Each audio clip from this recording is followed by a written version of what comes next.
Hello, everyone, and welcome back to our virtual Mishnah Berurah. We're holding Mishnah Berurah Gimel, and Mirz Hashem, today we will be learning Daf Kuf Ayin Aleph Amid Beis. We are continuing to learn Hilchos Shabbos. We pick up today on the very bottom line of the Shulchan Aruch on Kuf Ayin Aleph Amid Aleph, Siman Shin Lamed Sif Vav. Our learning should be a schus for Achenu Kol Beis Yisrael, Hanisunim Bar Tzara Bar Shivya, Haim Dem Bein Bayom Bein Bayarbasha, Hamakim Yerachem Aleihem, the Yitzia Mitzar Lervacha Me'afela La'ira Mishibud L'Geula Hashta Bagala Uvizman Kariv V'Naimar Amen.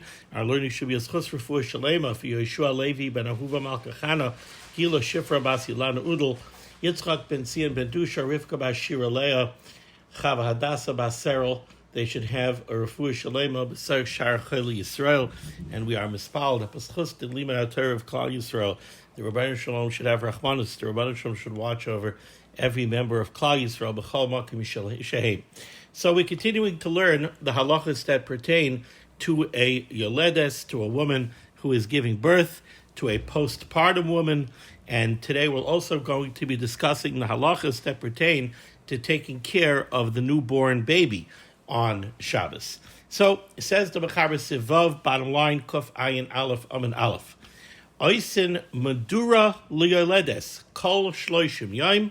For the first 30 days that the woman is postpartum, you're actually allowed to kindle a fire for her. You could light a madura. A madura is a little bonfire for the purposes of keeping her warm.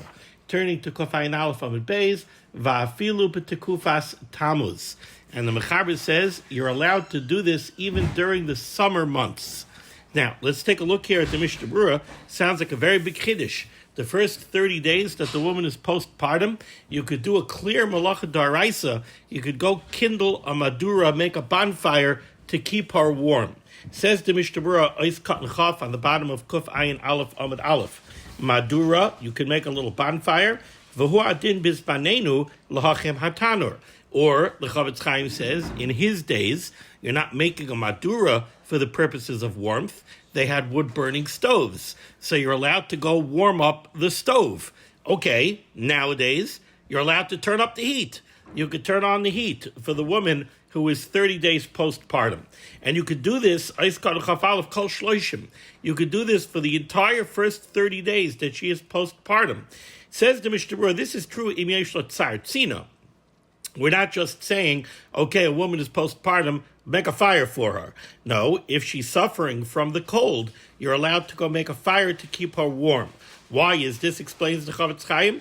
The Svirle, because the Mechaber held the Yesh Sakana Lachaya Kol Shloishim Bitzina, because cold presents a danger to the postpartum woman for the first 30 days that she is postpartum. Turning to Kuf Ayin Aleph Amid Beis, Ulefikach, therefore, im efshar al yidei ovid gelulim, if it's impossible to get an Eino Yehudi to do this, oisin al yidei Yisrael, a Yid is allowed to go ahead and do it. Again, we look at the Yeledes as being a chayla sheyesh by sakana. Now, we said that she's only a chayla sheyesh by sakana, really, for the first 3 days. And then, from day 3 to day 7 is a little bit less. After day 7, we already said she's a chayla she'ein by sakana. But when it comes to the danger of cold, over there the Mechaber is telling you she is considered a chayla sheyesh ba sakana when it comes to the question of cold. We can't allow her to get cold, and therefore if there's no Eino Yehudi to light a fire, even a Yisrael is allowed to light a fire. Continues the Mishnah Berurah, v'l'sha'ar chayla, if we were dealing with any other kind of chayla she'ein ba sakana, not a yoledes, v'l'sha'ar chayla, al yidei ovid gelulim mutter. It would be mutter to have an Eino Yehudi light a fire, and this is something that we learned already earlier. Even for a regular chayla she'ein ba sakana, you're allowed to ask an Eino Yehudi to perform even malacha d'oraisa. So that's what's happening over here. We have a chayla she'ein ba sakana. We could ask an Eino Yehudi to light a fire, even though it's malacha d'oraisa. Im tzarich limudura ula yesh sakana. And if we're talking about a chayla sheyesh by sakana, im oimish tzarich, if he says that he needs warmth, mutar afilu al yidei Yisrael b'she'ef sheba gelulim. If you're dealing with any chayla sheyesh by sakana, If they say that they're cold and they need the warmth of a fire, so if there's no any Yehudi available, a Yehudi is allowed to go ahead and light a fire. Vayin b'biur halacha, take a look at the biur halacha. So right now, the Mishnah Berurah just brought down from the Magen Avram, and explaining the Mechaber, we have this very kulidik shita that a woman, the entire first month that she's postpartum, she's considered a chayla sheyesh basakana in the context of becoming cold. We can't allow her to catch a chill, and therefore even an outright malacha daraisa, kindling a madura, is mutar al Yidei Yisrael if there's no Eina Yehudi to do it. Now the Mishnah Berurah brings down a more machmir opinion. He says, "V'ayin b'biur halacha, take a look at the lengthy biur halacha dibra maskal kol shloishim she'evesi das harbe gedolei harishonim, where I bring down many shitas in the rishonim she'soivrin who hold the chaya achar shiva, that a postpartum woman after day 7, dino le'inyan madura gamkein kisha'ar chayla she'ein b'isakana. They say that a postpartum woman after day 7 has a din of a chayla she'ein b'isakana, even in the context of cold, and therefore it would not be mutter for Yisrael to go ahead and do malacha da'araisa. And if you take a look at the final words of this very, very long biur halacha, the Chavetz Chaim says, Kashe ma'oid lahakal, it would be very difficult to be makel, lasais medura al Yidei Yisrael ad shloishim, to allow Yisrael to actually go ahead and light a fire until day 30. V'tzarech iyun lamaisa, he blibes over here, he comes out, tzarech iyun lamaisa, he doesn't really want to be machriya. The Shulchan Aruch Harav is machriya, that you're allowed to light a fire for a postpartum woman all the way till day 7, all the way till day 30, if there's no Eina Yehudi to do it, and she says that she needs the warmth. Okay, let's close out Sivav over here with the words of the Ramah. Says the Ramah, "V'im mutarim acherim lehischamim keneged hamadura ayin le'el siman reish ayin vav sif aleph." If we had a situation where a yid did have to go ahead and light a fire for a postpartum woman, so he lit a fire, he did malacha daraisa on Shabbos, but he did it beheter. So the woman that he's lighting it for, certainly she's allowed to be nene from the fire. Is another Yisrael allowed to be nene from this fire? We know that there are times that if a yid does malacha daraisa on Shabbos, no one's allowed to have hana from it. But we learned earlier in Siman Reisha involved that in a case like this, where the Yisrael lit the fire beheter, he had a complete heter to do it. Since it was lit beheter, other people would be allowed to have hana from the fire at the same time. Moving along to Siv Zayin, now Baruch Hashem, Mazel Tov, the baby was born. How do we care for the newborn on Shabbos? Says the Mechaber, Havlad shenolid, when a baby is born on Shabbos, oisin loy kol tzrachav. You could do everything necessary for the well-being of the baby. And now the Mechaber gives examples. Umarchitzin oisai, you could wash the baby. Now, washing the baby over here, it could either mean that you could wash the baby using water that was heated up before Shabbos. Now, washing the entire body, which is what you're going to do with the baby, you're going to wash the baby's entire body. Rechitzas kol haguf, to wash the entire body with chamin, with hot water that was heated up before Shabbos, is an issa d'Rabbanan. There's no issa d'Oraisa over there. You're not heating up the water. The water was already heated on Erev Shabbos. The only reason it's also to wash the entire body with that water is Gzera d'Rabbanan, because they were afraid that people would come to heat up hot water on Shabbos. So this would be an Issa d'Rabbanan.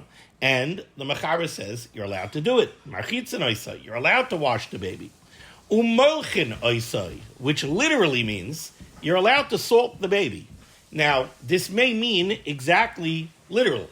It might mean that apparently there were some places where they had the custom where they would take salt and they would rub the baby's body with salt.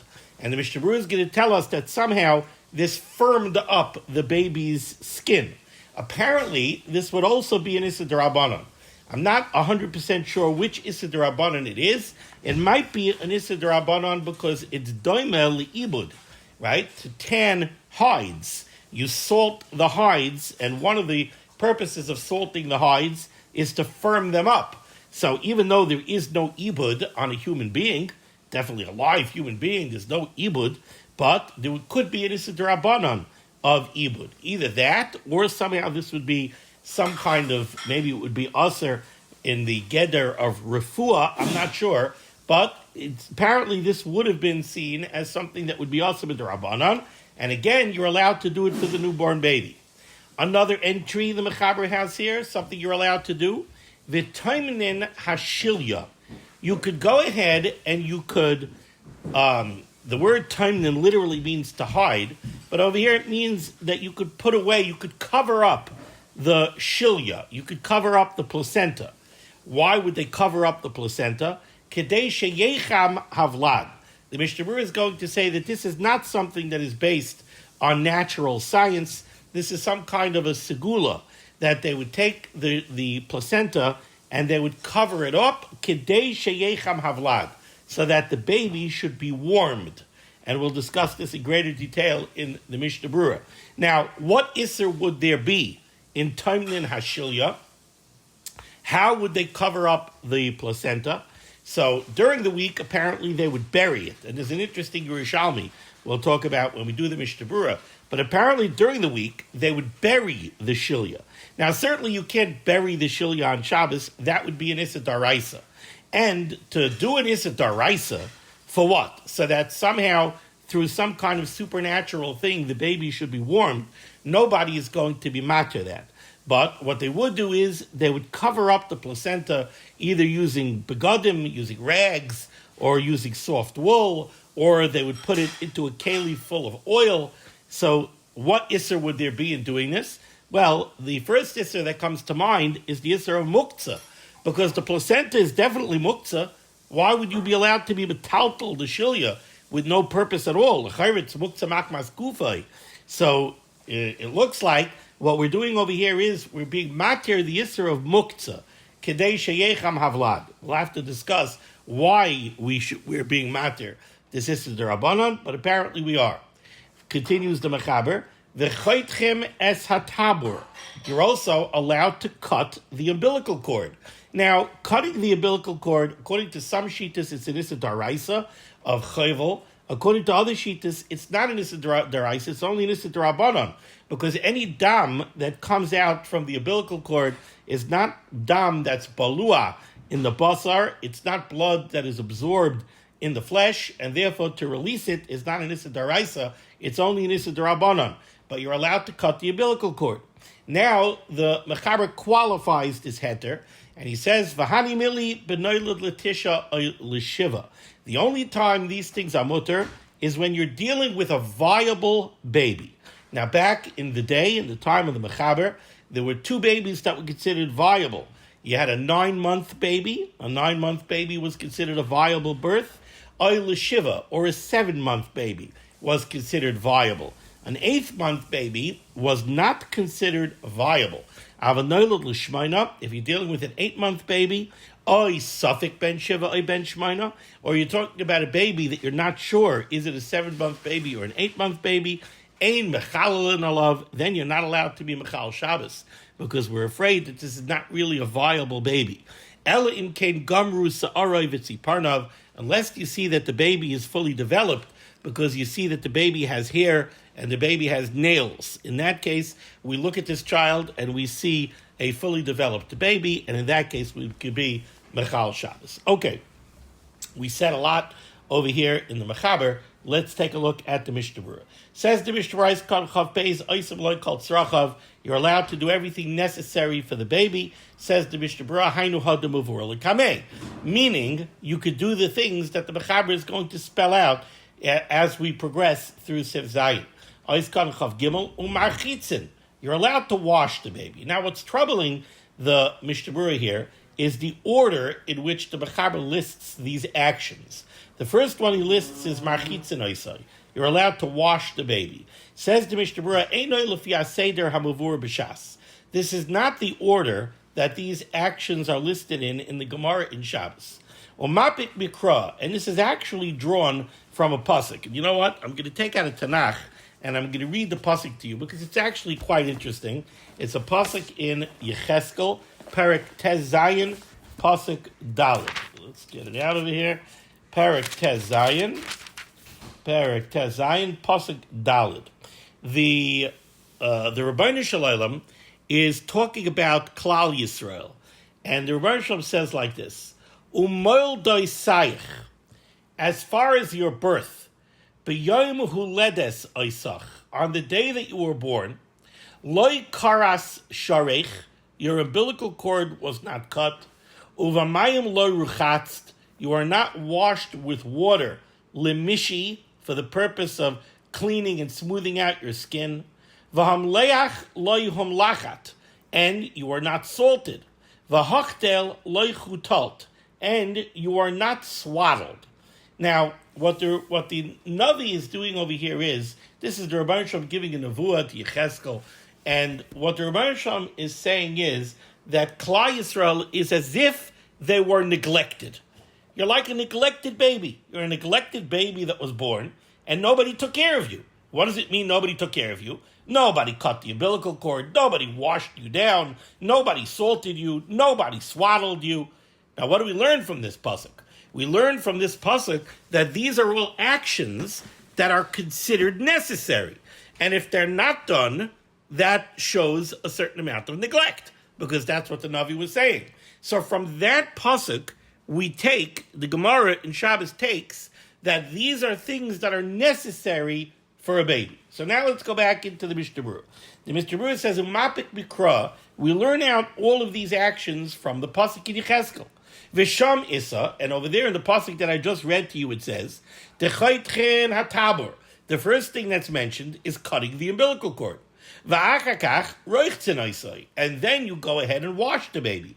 V'chein kasav Rambam beperek beis mehilchas Shabbos, and indeed this is the order that the Rambam lists these heterim in Hilchas Shabbos in the Yad HaChazaka. V'dan, you should know, says the Mishnah Berurah, Demimah shehevi Magen Avram b'shem HaTosfos. The Magen Avram over here quotes Tosfos. And Muchach, he says, it's proven from Tosfos, De'ein oisin malacha daraisa b'shil dvar elu. We're not going to perform isurei daraisa for these things. So when the Mechaber tells you that you're allowed to do these things for a baby, and the Mechaber tells you you're allowed to cut the umbilical cord, you're allowed to wash the baby, you're allowed to salt the baby, you're allowed to cover up the placenta, you're allowed to cut the umbilical cord, he doesn't mean that you're allowed to perform Isurei Daraisa for this. Why? De'ein b'miniyasam sakana. Because Tosfos says that none of these things present a sakana to the baby. The baby is not b'sakana if you don't do any of these things. Now, the umbilical cord, you definitely can't leave the umbilical cord the way it is. Because if you leave the umbilical cord the way it is, and you lift the baby higher than the mommy, then you could get reverse flow from the baby to the mommy. That could put the baby b'sakana. But what you could do is, you could tie off the umbilical cord. If you tie off the umbilical cord, so then you're safe. Wash the baby's not b'sakana if you don't wash the baby. Certainly, covering up the placenta does not doing it doesn't present a sakana to the baby. So, salting the skin does not present a sakana to the baby. So Tosfos says, and the Magen Avram is quoting Tosfos, and he says, Im kein, lefizeh, im ein lo sakin lachta chatabor. So, let's say you don't have a knife in order to cut the umbilical cord. Now, we said that cutting the umbilical cord can be only in Issa D'Rabbanan, because any dam that comes out is not dam balua, right? But let's say the only way you could cut the umbilical cord is by performing a malacha daraisa. What would such a case be? Im ein lo sakin lachta chatabor, you don't have a knife to cut the umbilical cord. V'tzarech laviyah derech rishus harabim. And what you have to do is you need somebody to bring the knife through a bona fide rishus harabim, would be hoitzam rishus l'rishus anisa daraisa. So then, asur laviyah. Then, according to Tosfos, it would be asur to bring the knife. Ela yikshirenu la'esata. For now, you'll have to tie off the umbilical cord. And the same halacha would apply to the other things that we're learning here in the Mechaber. So according to Tosfos, if you need to wash the baby, would you be allowed to actually warm up water on Shabbos and do bishul daraisa? Would you be allowed to make a fire to heat up water on Shabbos to wash the baby and perform Isurei Daraisa? According to Taisus, certainly not. The only thing that we're being matir is an Issa Darabanan. What Issa Darabanan? The Issa Darabanan of washing the baby's entire body with water that was warmed up before Shabbos. Now, however, in the Bir Halacha, the Chavetz Chaim brings down Shitas from the Yishayim. Most interestingly, the Shitas HaRambam, the Mutter Lechalel B'Malacha D'Araisa B'Shvil Zeh Ayin Sham. He brings down the Rambam, who seems to hold that no, you're actually allowed to perform Isurei Daraisa for all of these things.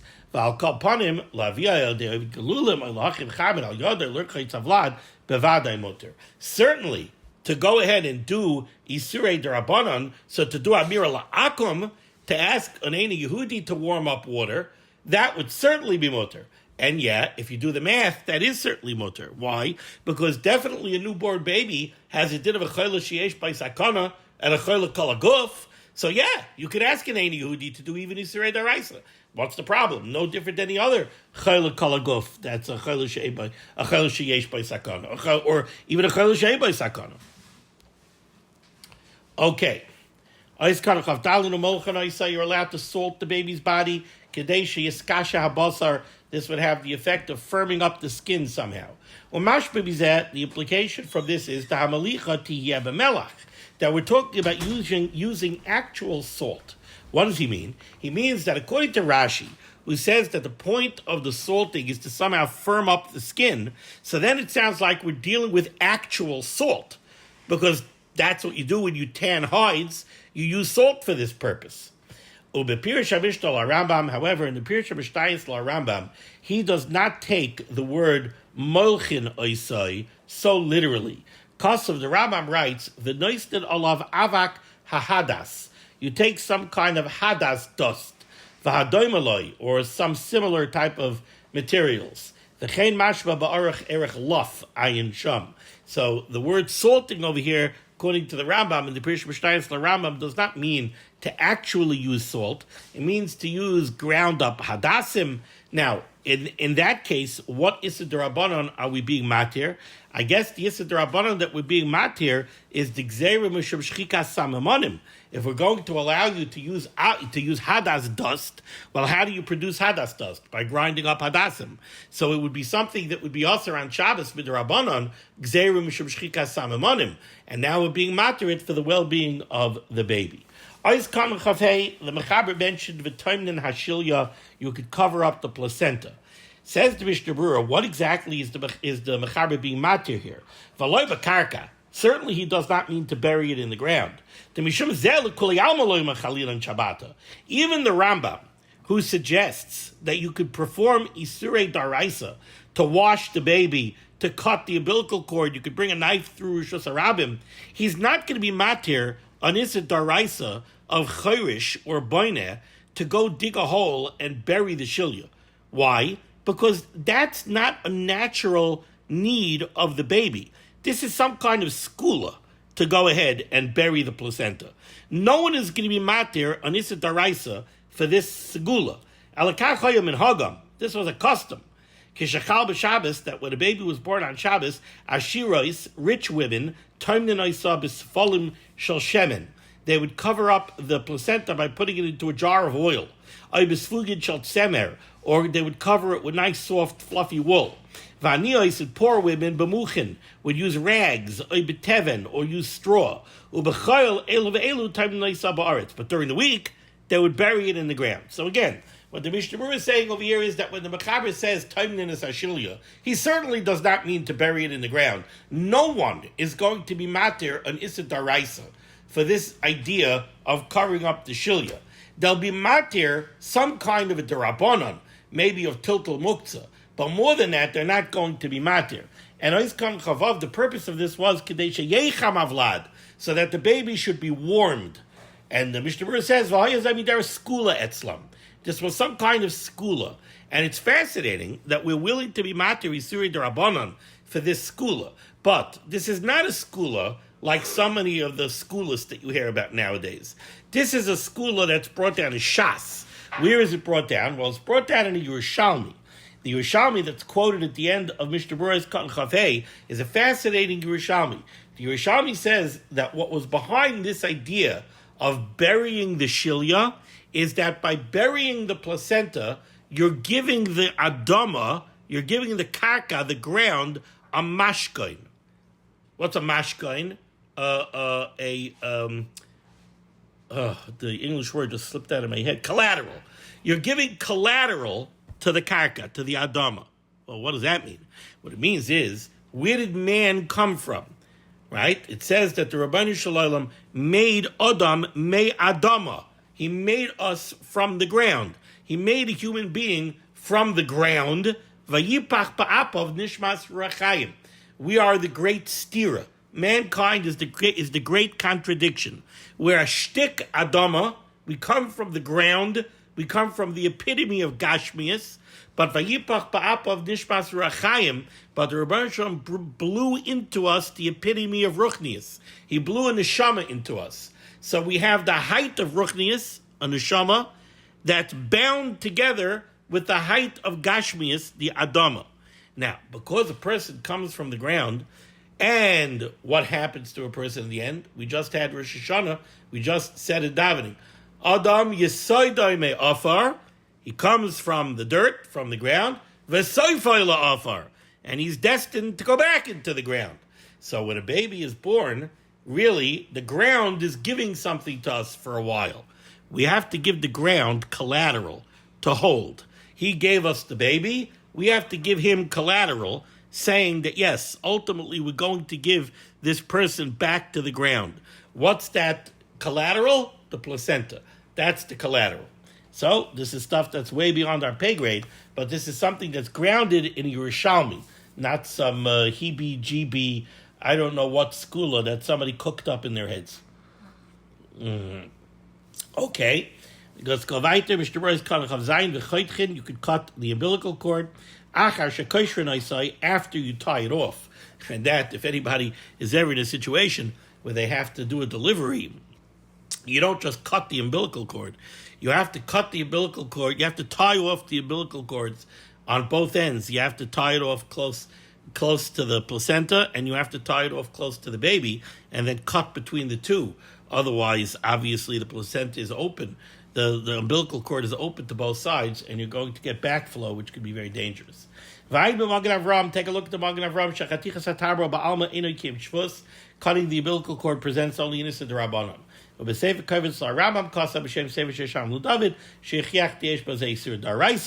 here we have a little bit of a machlokes. Is this a daraisa or Rabbanon? For rak hacha mutter, and it's mutter only in this case, ayin sham. The Mechaber said you're only allowed to do these things for a baby if it's a 9-month baby or a 7-month baby.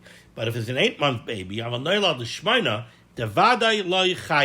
back in the day, an 8th-month baby was not considered viable. In other words, it seems that a 7th-month baby could survive, but once the baby is in the womb beyond the 7th month, it enters into a new stage of development which cannot be interrupted. Once it goes into that further phase of development, if it then gets interrupted before the 9th month, the baby can't survive. Now, obviously, with modern technology and modern advances in medicine, this is no longer true. We have babies that could survive even after 25 weeks. There are babies that do survive, so these rules would not apply nowadays. If it's a baby that's not considered viable, we're not going to allow any kind of chil Shabbos, even under Rabbanans. If we have a baby who's a suffix ben Shiva ben Shmaina, we have a suffix if this is even a valuable baby, we're not going to be Mechal Shabbos. And we're not going to compare this to the halacha that we learned earlier, that if a woman Nebuch Chas v'Chalila dies ala mashber, we go ahead and we do an emergency C-section to remove the baby. Now, over there, it's also a suffix, right? We don't know if the baby is going to survive, but over there we do allow Chil Shabbos. The Hasamayri the Kaloloi Chadashav. Over there we're talking about a full-term baby, so we have much less of a suffix. So for a 8th month baby, or for a suffix 7, suffix 8, we're not Machal Shabbos, Elim Kain Gamru, unless we see that he's fully developed, that he has hair and nails. Gam Aben Shmoina, this is also referring to an 8th month baby, Kedisa Vis Yosef. Vatam, the reason why we could be Machal Shabbos if we have hair and nails is the Amrinon, Shehu Ben Shiva. Because if we see fully developed hair and fully developed nails, even though it looks to us like this is an 8th month baby, no, we rule that it's really a 7th month baby. So if it's a 7th month baby, why did the baby come out yet? It's a 7th month baby that somehow stayed in the womb until the 8th month. The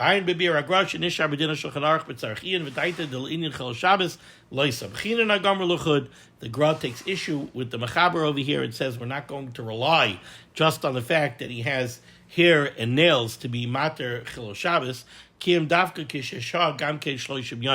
We would have to see that the baby survives 30 days so that we know that he's really a viable baby. The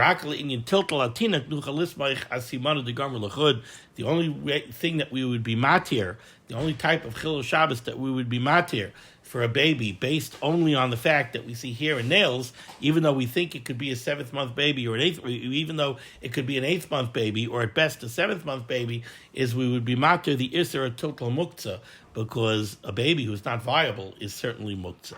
Okay, we're going to stop over here. We'll continue next time to finish off this Siman Shin Lamed. Thank you so much for joining me for limud HaTorah. This list of limud HaTorah should be making against Klal Yisrael. The Rebbeinu Shalom should send Rishuas, Refuas, Parnasah, Sheduchim to all those in need. We should be zeicher to see the Biaska El Tzedek, B'mhera v'yameinu, Amen. Be well.